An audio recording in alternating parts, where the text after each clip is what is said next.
c'est le compartiment assistant où il y a des machines à laver, sèche-linge, il y a plein de placards où on met les bidons, où tout est stocké, tous les produits de massage, etc., la nourriture, pour faire les ravitaillements, pour les céréales pour le petit déjeuner le matin, etc. Donc tout est stocké ici.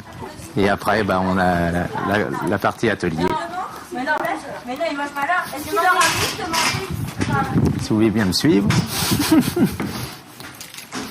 En fait, c'est la partie atelier du camion. Donc c'est le même atelier que là-bas, sauf que c'est en beaucoup plus petit. Hein. Mais on retrouve les supports de vélo pour les accrocher, les supports de roues. On a tout plein de tiroirs de rangement où on met nos selles, les boyaux, enfin toutes les pièces mécaniques de rechange, hein, les plateaux. On se rend compte vraiment, c'est une véritable machine. Hein. Combien ça mobilise de personnes sur un Tour de France, une équipe cycliste comme on a à peu près 25 personnes pour un Tour de France. Donc qui est composé, c'est quoi les différentes Il y a les masseurs, les mécaniciens bien sûr. Nous on a la chance d'avoir un espace nutrition avec trois cuisiniers évidemment. Après directeur sportif. Après il y a aussi toutes les personnes qui s'occupent des sponsors. Alors on a vu un mécanicien. Les mécaniciens, justement, vous avez été à leur rencontre. J'ai vu justement Bruno Chotard, parce qu'il y avait des mécaniciens mobilisés sur les championnats de France. Il y en a qui se déplacent, d'autres qui restent à l'atelier. Donc il était en pleine préparation des vélos pour le Tour de France, même si tous les vélos n'étaient pas encore sur place. Et c'est un vrai travail de précision en fonction de chaque coureur. On va regarder un petit peu comment ça se passe. Pour le Tour de France, les 9 coureurs du Team Europcar auront chacun 5 vélos. 3 pour les courses en ligne, 2 pour les contre-la-montre, soit 45 vélos à transporter, entretenir et préparer pour les mécaniciens.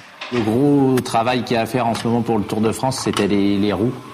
Parce que là, on va repartir avec des roues toutes neuves. Et là, ça fait déjà 8 jours qu'on est en train de travailler dessus. On utilise des roues à boyaux. Donc, il y a du collage à faire.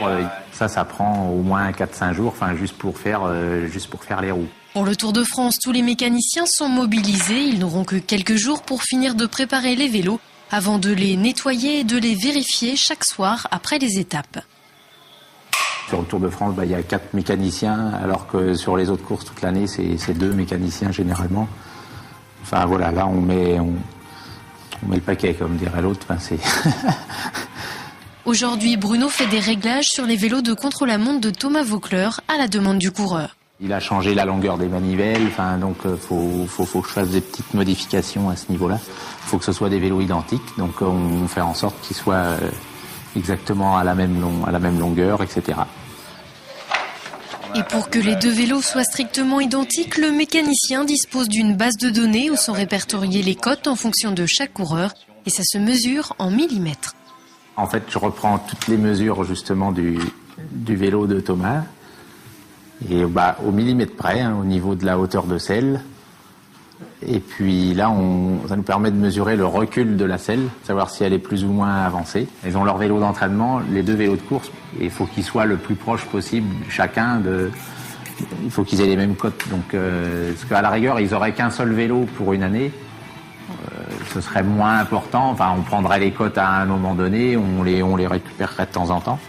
Mais quand il fera une modification sur un vélo, à la rigueur, on le sait et ça se fait naturellement comme ça.